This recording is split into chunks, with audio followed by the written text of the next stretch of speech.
আসসালামু আলাইকুম রহমতুল্লাহি বারাকাতু। সুপ্রিয় দর্শক শ্রোতা, কোরআন মাজিদ বানান করে রিডিং পড়ার প্রথম ক্লাসে আপনাদেরকে স্বাগতম। এর আগে আমরা কায়দা পর্ব শেষ করেছি। তো কায়দা পর্বে আমরা শিখেছিলাম আরবি অক্ষর থেকে শুরু করে কখন কিভাবে টেনে পড়তে হয়, কোথায় গুণনা করতে হয়, সেগুলো আমরা কায়দা পর্বে শিখেছি। তো কায়দা পর্বগুলো যদি না দেখে থাকেন তাহলে অবশ্যই আমাদের চ্যানেলের ভেতর প্রবেশ করে কায়দা পর্বগুলো আপনারা দেখে নেবেন এবং তারপর এই কোরআন মাজিদ বানান করে রিডিং পড়ার যে নতুন এই কোর্সটি আমি শুরু করেছি, এই ভিডিওগুলো আপনারা দেখবেন। তো কোরআন মাজিদ বানান করে রিডিং পড়ার আজকে হচ্ছে আমাদের প্রথম পর্ব।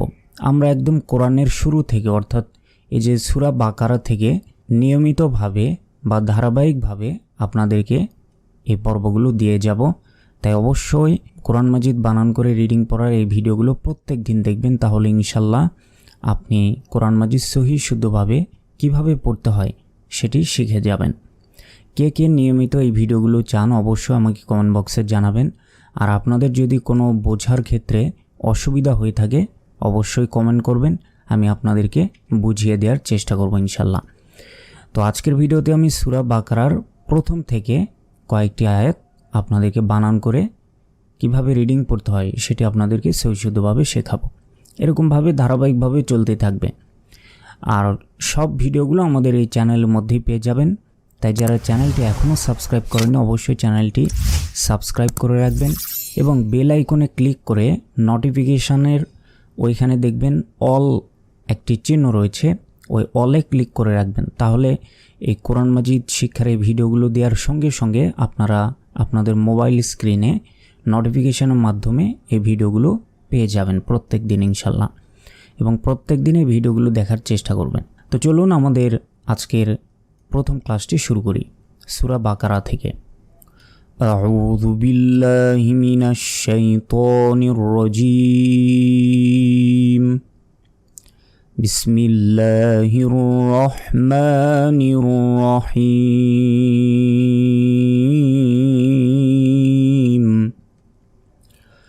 আলিফ লাম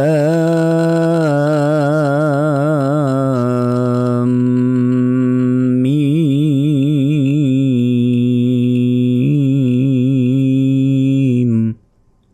প্রিয় দর্শক, এই প্রথম আয়াতটি লক্ষ্য করুন।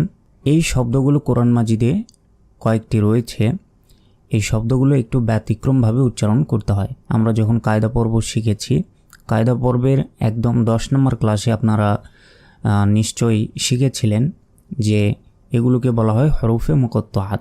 তো এটা কিভাবে আসলে উচ্চারণ হচ্ছে দেখুন। আলিফের উপর বা নিচে জবরজির পেশ কিছু নেই, লামের উপর জবরজির পেশ কিছু নেই, শুধু রয়েছে মোটা চিহ্ন। মোটা চিহ্ন থাকলে সে অক্ষরকে 4 আলিফ টেনে পড়তে হয়, মানে 4 সেকেন্ড টেনে পড়তে হয়। আবার মিম অক্ষরের উপর দেখুন তাজদিদ, এবং তার উপরে মোটা চিহ্ন। মোটা চিহ্ন থাকলে সেখানেও 4 সেকেন্ড টেনে পড়তে হয়। তাহলে আলিফের ওপর কিছু নেই, মানে আলিফে কোনো টান হবে না। লামের ওপর 4 সেকেন্ড টান হবে, মিমের উপরও 4 সেকেন্ড টান হবে। এবং আমরা এটাও জানি যে নুন অথবা মিম অক্ষরের ওপর তাজদিদ থাকলে সেটাকে গুণনা করে পড়তে হয়। তো এত কিছু না জানলেও চলবে, যেহেতু এই শব্দগুলো কোরআন মাজিদে কয়েকটি রয়েছে। তো সূরা বাকারার প্রথমে এরকম রয়েছে, এটার উচ্চারণটা এইভাবে হবে, আলিফে কোনো টান হবে না, বলতে হবে আলিফ লাম।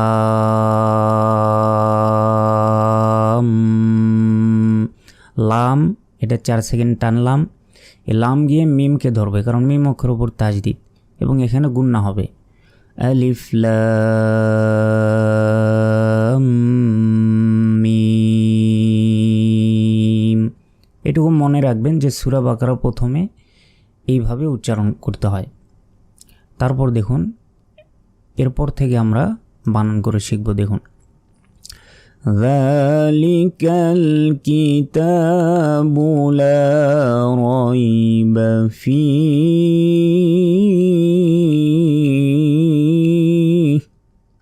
এখানে জাল অক্ষরের উপর খাড়া জবর রয়েছে।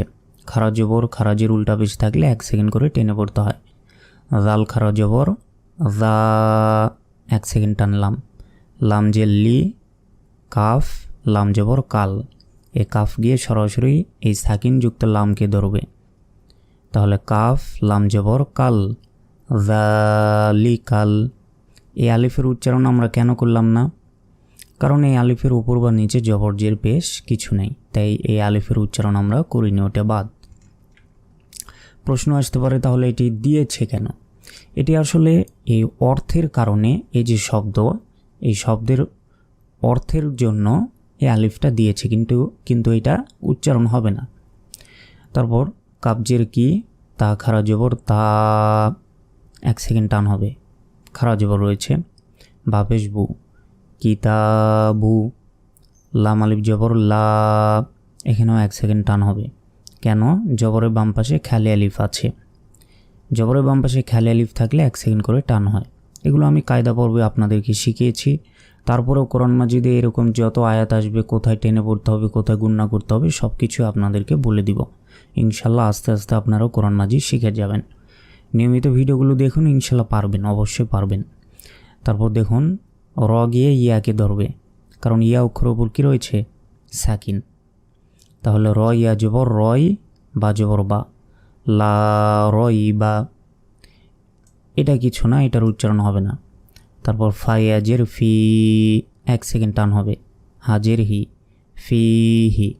যদি এইখানে আমরা থামতে পারি, এটাও মনে করুন যে একটা ওয়াকফ বা থামার স্থান, ওইখানে থামা যেতে পারে। যদি থামি তাহলে শেষ অক্ষরে সাকিন দিয়ে উচ্চারণ করতে হবে। আর যদি না থামি এখানে, তাহলে হাজের হি এটাই উচ্চারণ হবে, যেমন ফি হি হুদাল্লিল, এভাবে।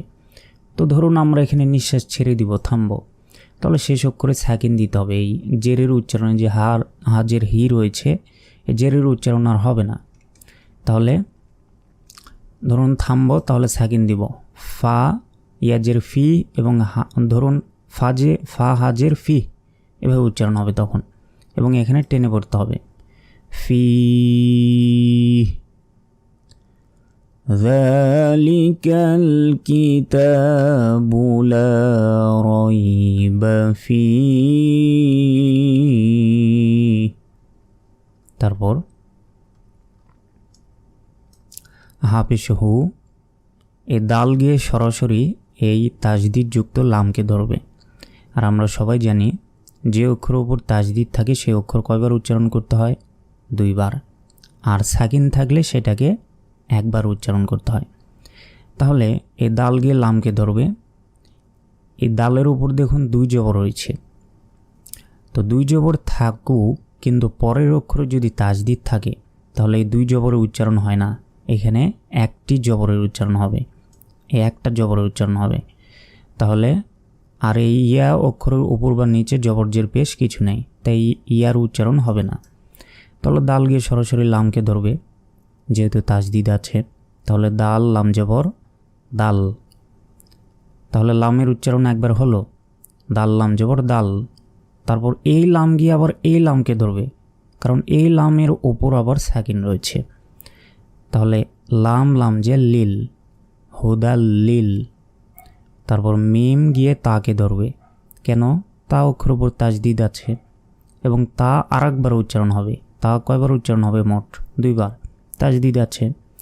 তাহলে মিম তা পেশ মুত, তা জবর তা, মুত্তা। কফ ইয়াজের কি, 1 সেকেন্ড টান হবে, নুন জবর না, লিল মুত্তাকিনা।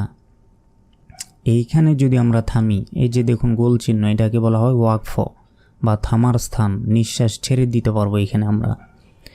তাহলে এখানে যদি থামি তাহলে শেষ অক্ষরে সাকিন দিয়ে উচ্চারণ করতে হবে।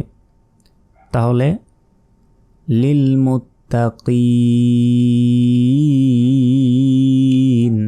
এখানে 3 সেকেন্ড টেনে পড়তে হবে যদি থামি।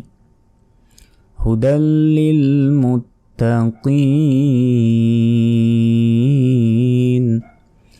এখন এখানে আরেকটি বিষয়, ধরুন এখানে আমরা থামবো না, নিঃশ্বাস ছাড়বো না, তাহলে এই নুন জবর না এখানে উচ্চারণ হবে, এবং কফিয়াজের কি, জিরে বাম পাশে ইয়া সেকেন্ড, তাহলে এখানে 1 সেকেন্ড টান হবে, এবং নুন গিয়ে সরাসরি এই তাজদিদ যুক্ত এই লামকে ধরবে, কারণ এই আলিফের উপর জবরজির বেশ কিছু নেই, তাই এই আলিফের উচ্চারণ হবে না। তাহলে নুন গিয়ে সরাসরি তাজদিদ যুক্ত এই লামকে ধরবে। নুন লাম জবর নাল, লাম জবর লা, নাল্লা জালিয়া যে জি, এক সেকেন্ড টান হবে, কারণ জের বাম পাশে ইয়া সেকেন্ড আছে, নুন জবর না। নাল্লাযীনা, তো নাল্লাযীনা কখন হবে? যদি আমরা এখানে না থামি সেক্ষেত্রে। ধরুন এখানে আমরা থামবো না, তাহলে কি বলবো? হুদাল্লিল মুত্তাকিনাল্লাযীনা। আশা করি বুঝতে পেরেছেন। ধরুন এখানে আমরা থামবো, তাহলে কিভাবে উচ্চারণ হবে? তখন যদি থামি তাহলে শেষ অক্ষরে সাকিন দিয়ে উচ্চারণ হবে, এবং এখানে 3 সেকেন্ড তখন টেনে পড়তে হবে। তখন আর 1 সেকেন্ড টান হবে না, তখন 3 সেকেন্ড। হুদাল্লিল মুত্তাকিন।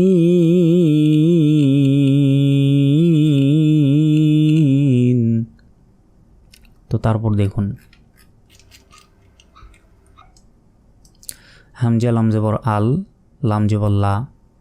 এখানে আরেকটি বিষয় দেখুন, এই আয়াতটি শুরু হয়েছে এই তাজদিদ দিয়ে। যেহেতু এই আলিফের ওপর জবরজের বেশ কিছু নেই, তাহলে তো এটিকে বাদ দিতে হবে, কিন্তু পরের অক্ষরে তাজদিদ রয়েছে এবং এর উপর জবর রয়েছে। তো এরকম কোনো আয়াতের আয়াত কোনটা? আয়াতটা হচ্ছে এই দেখুন, এখানে একটি চিহ্ন রয়েছে, এই আয়াত এখানে শেষ। আবার এই আয়াতটা হচ্ছে এই যে এটা এখানে এসে শেষ হয়েছে, মানে বাক্য। আয়াত মানে বাক্য ধরতে পারেন। তো ধরুন এই বাক্যটি শুরু হবে বা এই আয়াতটি শুরু হবে, শুরুতে যদি এরকম খালি আলিফ থাকে এবং পরের অক্ষরে যদি এরকম তাজদিদ থাকে, তাহলে এই আলিফের উপর মনে মনে একটি জবর ধরে নিতে হয়। শুধুমাত্র আয়াতের শুরুতে যদি এরকম থাকে সেক্ষেত্রে, তাহলে এখানে বলতে হবে হামজা। আর আমরা সবাই জানি আলিফের উপর জবরজের পেশ থাকলে কি বলতে হয়? হামজা। তো আমরা যেহেতু মনে মনে এখানে জবর একটা ধরে নিয়েছি, তাহলে হামজা লাম জবর আল, লাম জবর লা, আল্লাহ, জালিয়া যে জি, নুন জবর না, আল্লাযীনা। আশা করি বুঝতে পেরেছেন। আর এইখানে যদি আমরা একইভাবে পড়ে যাই, যেমন হুদাল্লিল মুত্তাকিনাল্লাযীনা, তখন এই নুন গিয়ে সরাসরি লামকে ধরবে। কিন্তু যেহেতু থেমেছি, তাহলে এখানে একটি মনে মনে জবর ধরে নিতে হবে। তাহলে আল্লাযীনা, তারপর ইয়া, এই দেখুন ওয়াও অক্ষরের উপর হামজা রয়েছে, হামজার উপর সাকিন।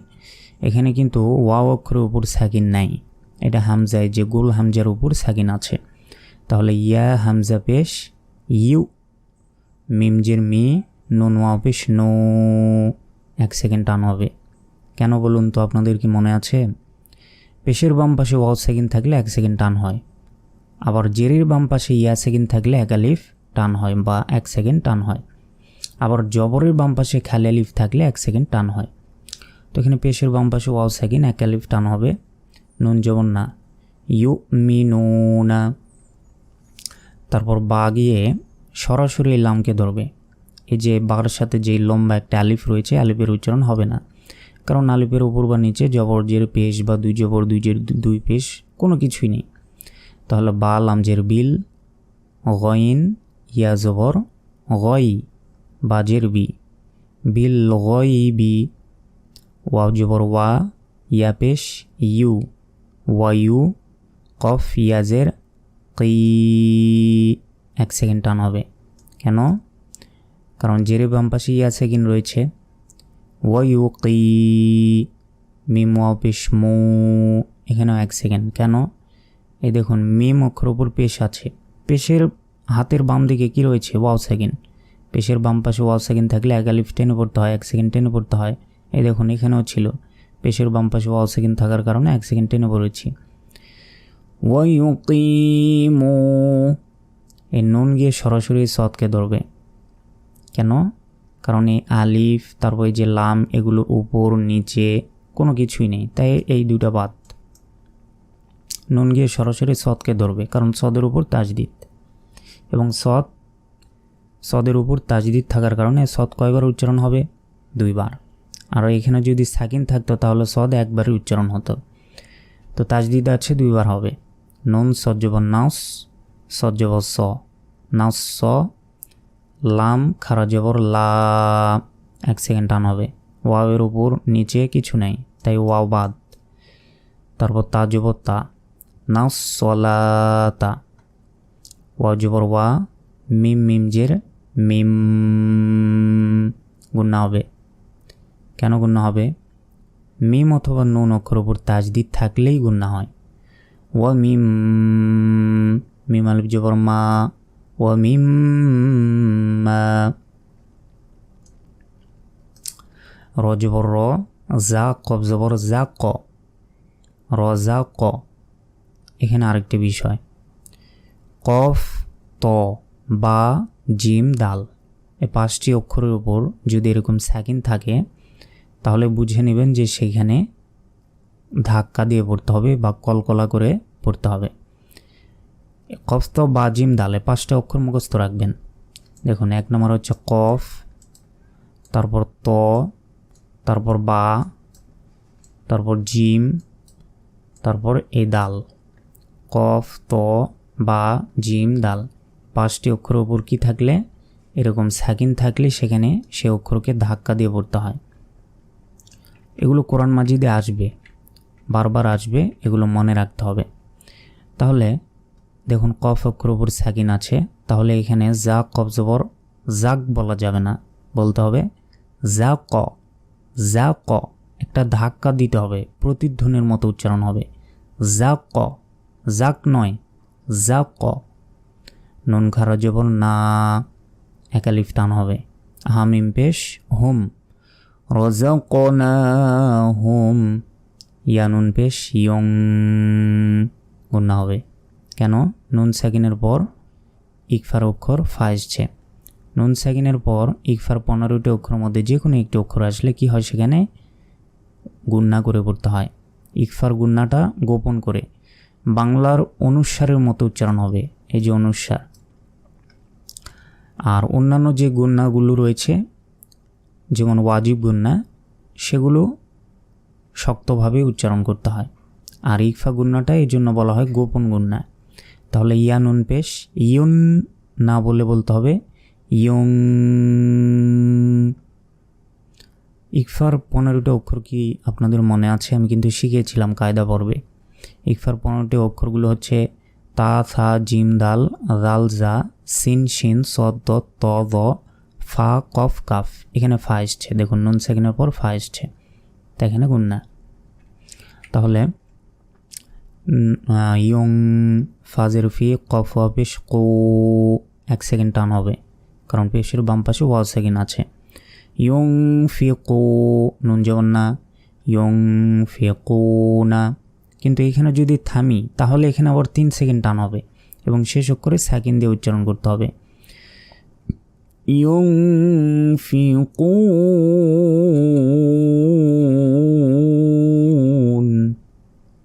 তাহলে দেখুন আল্লাযীনা ইউমিনুনা বিল গায়বি ওয়া ইউকিমুনাস সালাতা ওয়া মিম্মা রাযাকনাহুম ইউনফিকুন।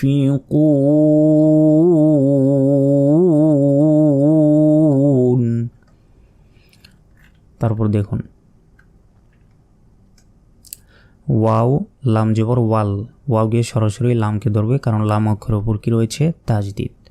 তাহলে ওয়াও লাম জবর ওয়াল, লাম জবর লা, ওয়াল্লা, জালিয়াজের জি, 1 সেকেন্ড টান হবে, কারণ পেশে জেরের বাম পাশে ইয়া সেকেন্ড রয়েছে।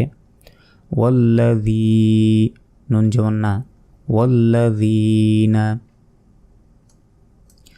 ইয়া হামজা পেশ ইউ, দেখুন ওয়াও অক্ষরের উপর কিন্তু সাকিন নাই, ওয়াও অক্ষরের উপর কী রয়েছে, যে গোল হামজা রয়েছে, এই হামজার উপর সাকিন আছে।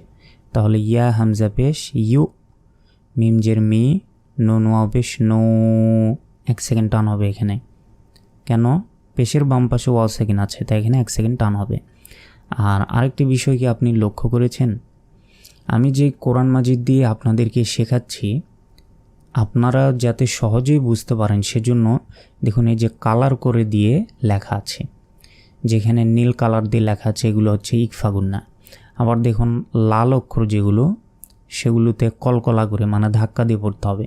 আবার দেখুন এই যে কমলা কালার দিয়ে যেগুলো লেখা আছে এগুলো ওয়াজিব গুন্না হবে। তো এরকম আপনারা যাতে সহজে বুঝতে পারেন সেজন্য এই কোরআন শরীফটি আপনাদেরকে এই কোরআন শরীফের মাধ্যমে আপনাদেরকে শেখাচ্ছি। তো আমার ভিডিওগুলো অবশ্যই প্রত্যেক দিন দেখবেন, ইনশাল্লাহ আপনি সহি শুদ্ধভাবে কোরআন মাজিদ শিখতে পারবেন। তো তারপর দেখুন ইউমিনুনা, তারপর বাজের বি, মিম আলিফ জবর মা, এখানে 3 সেকেন্ড টান হবে। কেন বলুন তো? উপরে যে চিকন চিহ্ন আছে, চিকন চিহ্ন থাকলে সে অক্ষরকে 3 সেকেন্ড টেনে পড়তে হয়। এটা হচ্ছে চিকন চিহ্ন, এটা হচ্ছে চিকন চিহ্ন। আর মোটা চিহ্ন কোনটা? মোটা চিহ্ন যে এটাতে 3 আলিফ বা 3 সেকেন্ড টান হবে, আর এটাতে 4 সেকেন্ড টান হবে। মনে রাখবেন এটা। তাহলে বিমা, হামজা নুন পেশ ওং গুন্না হবে। কেন গুন্না হবে? দেখুন নুন অক্ষর উপর সাকিন, তো নুন সাকিন অথবা তানবিনের পর ইকফার 15টি অক্ষরের মধ্যে যদি যে কোনো একটি অক্ষর আসে তাহলে সেখানে ইকফা গুন্না হয়। তাহলে ওং, জাজে জি, লাম জবল্লা, ওং জিলা, হামজাজের ই, লামিয়া জবল্লাই, কাব জবর কা, ইলাইকা, ওয়াও জবর ওয়া, মিম আলিফ জবর মা, এখানেও 3 সেকেন্ড টান হবে। কেন? উপরে চিকন চিহ্ন আছে। ওয়ামা, হামজা নুন পেশ ওং, নুন সেকেন্ডের পর এখানেও ইকফার 15টি অক্ষরের মধ্যে যা এসেছে তা এখানে গুন্না। ওং জিলা, জাজে জিলাম জবল্লা, ওং জিলা। তারপর মিম নুনজের মিং, নুন সেকেন্ডের পর কি এসছে? ইকফার অক্ষর কফ এসছে, তা এখানে গুন্না। মিং কফ, বা জবর কব, দেখুন বা অক্ষরের উপর সাকিন আছে। আমি একটু আগে বলেছি কফ, ত, বা, জিম, দালে 5টি অক্ষরের উপর সাকিন থাকলে ধাক্কা দিয়ে পড়তে হয়। এই যে দেখুন কফ অক্ষরের উপর সাকিন ধাক্কা দিতে হবে, বা অক্ষরের উপর সাকিন ধাক্কা দিতে হবে। তাহলে কফ বা জবর কব বলা যাবে না, কফ বা জবর কব, কব ধাক্কা দিয়ে কব। লাম জিল্লি, কাব জবর কা, কব লিকা। এখানে দেখুন ছোট্ট একটি জিম রয়েছে, ছোট্ট, এখানে আমরা থামতে পারি। তো এখানে যদি থামি শেষ করে সাকিন দিতে হবে, এবং শেষে কিন্তু কোনো টেনে পড়া এখানে যাবে না, কারণ এখানে টানের কোনো নিয়ম নাই।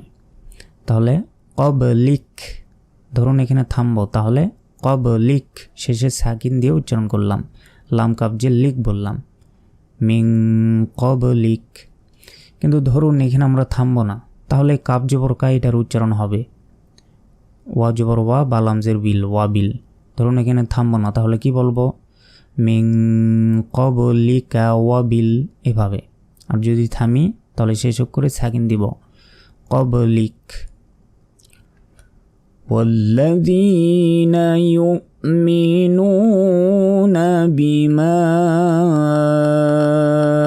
উনজিলা ইলাইকা ওয়া মা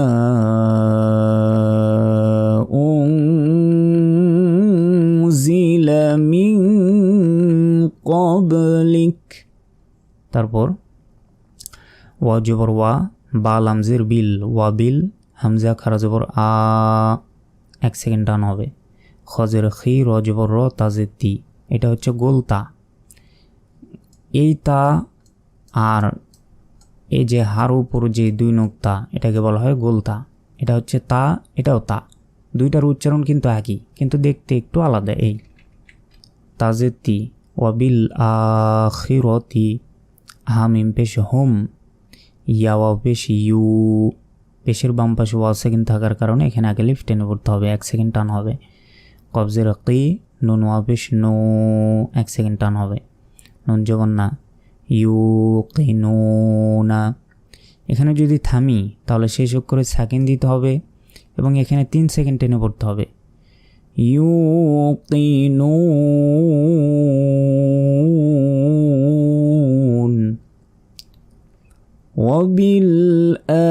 ওয়াবিল-আখিরাতি হুম ইউকিনুন।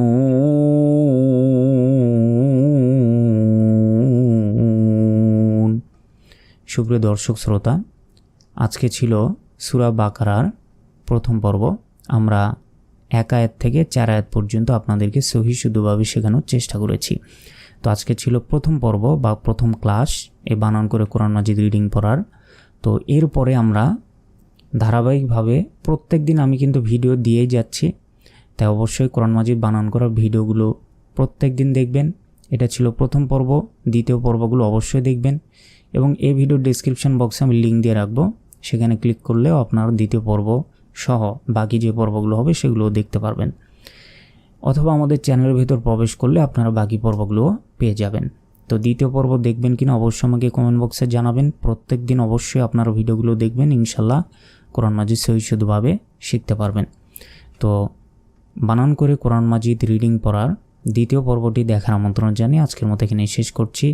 আসসালামু আলাইকুম ওয়া রাহমাতুল্লাহি ওয়া বারাকাতুহু।